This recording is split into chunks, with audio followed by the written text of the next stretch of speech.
credit to Gonzaga. We led for 35 minutes of that game. Felt like from start to finish.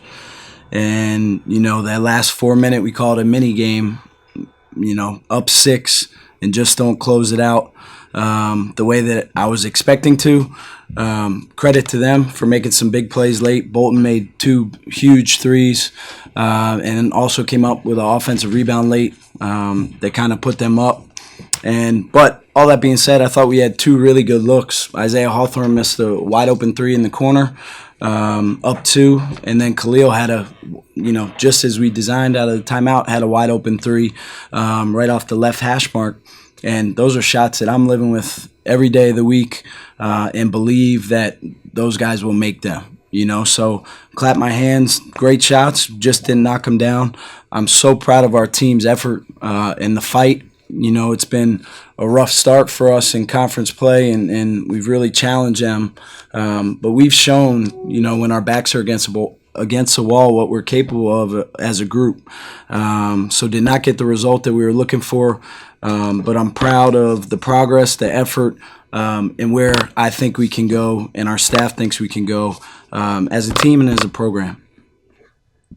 And Coach, since I've been following the team, there's been some of these big home games against conference teams where you guys have been leading and the lead kind of falls away. What do you think it's going to take to close some of these big games out? Yeah, I mean, we lost track of kind of defensive assignment there. The last 4 minutes we talked, and we did a really good job all game of not going under on Bolton in 2-man games, whether a dribble handoff or ball screen. And, for whatever reason, we got caught going under, and credit to him, he stopped behind and he banged 2 really impressive stop-behind threes. So credit to him, in the plays he made, but we can't do that. We just got to stick with the defensive plan of what got us to that point. And then they snuck out. I thought we did a really good job on the glass for the majority of the game. They get 1 just key offensive rebound at crunch time where, again, those are separating plays when you're trying to win a game. But I thought we had offensively, we had a couple good looks late. I'll take those again. Those are guys I believe in, and we just didn't make them. But I want to just make sure I just reiterate how proud of the effort I am from the group. Chris, I think there's a balance when you're in a position that you guys are in. You don't want moral victory. You're not going to be happy that you lost this game. But the flip side is you have to have some satisfaction, some belief that, as well as you played against a team that's in the top 10 in the country, that shows what you can do. How do you balance that? Yeah, that's a great question. I won't sleep well tonight, but I think kind of as we go back and we kind of break the film down and see all the good things and the positive things that we did throughout the game, those are things that we need to build on. We need to continue to learn. This one hurt, because I thought our guys just gutted it out and left everything on the floor. But if we bottled that and approached every game in that fashion, no disrespect to anybody who we've lost to, but, we need to figure out that, that effort. If we can bottle that effort and approach, again, I keep saying it, but I know what we can do as a program and as a team kind of going forward. We have a lot more opportunities, so there's no time to feel sorry or tuck our tails. We didn't get the result we want. We got to come back stronger, hungrier, going on the road at a very good LMU team on Saturday. What had a bigger impact on the game? Your really surprising domination of the boards, or the fact that you had so many turnovers compared to the amount of turnovers they had? Yeah, I don't know this to be factual, but I think we had 6 to 7 offensive fouls called in the game. I haven't seen a game with that many. Now, if the refs call what they see, and I respect that, but a lot of them came on that. I thought there were times where we got sped up and didn't get to 2 feet when we get in the paint. We made some plays off 1 foot, or we're not as strong with the ball in the paint as we talked about being.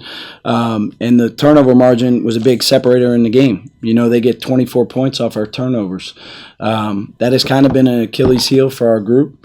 We're going to keep addressing it in ways in practice. And, I think in the first half we played up until the 6 or 7 minute mark with 2 turnovers, and then we had a flurry. I think we had 4 in a very short segment.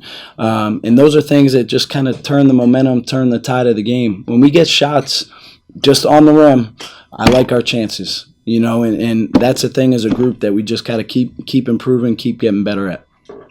Coach, you touched on it a minute ago. You have games like Arizona State and this where you guys were competitive and beat top teams in the country. Then you have games like last week against USD, against maybe lesser teams where you lose. How do you get your team prepped or maybe up for the lesser teams to play like you did? Yeah, I think we've been talking a lot as a staff, as a group of we need to approach each and every day and each and every game the same. It doesn't matter what it says here. If USF is dialed in and we approach every day the same way, really doesn't matter who the opponent is. And I think we've struggled with that at times. We've shown we can beat any team, and we've also shown we can, stub our toe against some opponents. And again, no disrespect to anybody that we've lost to.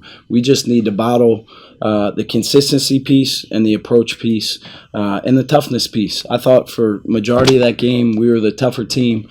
They just happened to make a couple key tough plays late to help secure the win. We didn't have games like that very often. What did you do with them, and how much was the size of the big kid a factor? Yeah, you're saying with Markovetsky? Yeah. Yeah, I thought he, we talked a lot. You bounce all kinds of ideas off the wall when you're trying to prepare to play the number 9 team in the country. And we just decided that we were going to pick our poison and sag a little bit off their foremen and try to really kind of crowd the paint and protect the paint. And Drew Timme is arguably the best player in the country. And our goal was just to try to make him a little bit uncomfortable, maybe not let him catch it exactly where he wanted to catch it. And I thought Vova did a really good job. Drew is really good when you lean on him and he feels you and can spin off angles. I thought Vova did a good job of kind of creating some space and making him finish over a big body, a 7'3" kid. So credit to not only him, but I thought our interior guys really embraced what the game plan was and went out and executed it. And Coach, one key moment I think came when you guys called those 2 consecutive timeouts and were left at 0. Do you think that played a role, maybe not being able to stop Gonzaga's momentum? For sure, yeah. I wish I had 3 more timeouts. Yeah, we got caught. I think we dove on a loose ball and called one, and then we got jammed up on a baseline out of bounds play and had to burn another one. So yeah, those are things that I'll go back and kind of kick myself over. But I'd rather us call a timeout than turn the ball over too. So would I have liked to have had a timeout in my back pocket in the last 2 minutes of that game? Absolutely. But that's not why we lost. They made some key plays late. We missed a couple really good looks late, and you got to tip your cap to them. That's why they are the number 9 team in the country.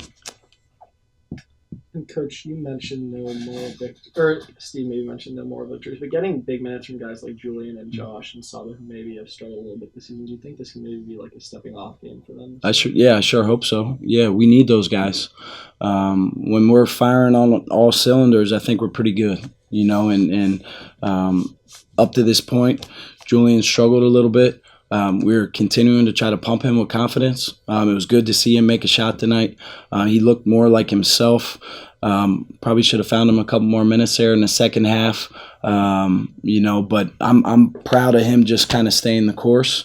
I thought Vova, for not playing as much as he's probably liked, he gave us great minutes at the 5 spot. And we need to get Marcus Williams going as well. He's another guy who can make some plays off the bench. So, I still don't think we're close to where we can get to, but I think that's a step in the right direction.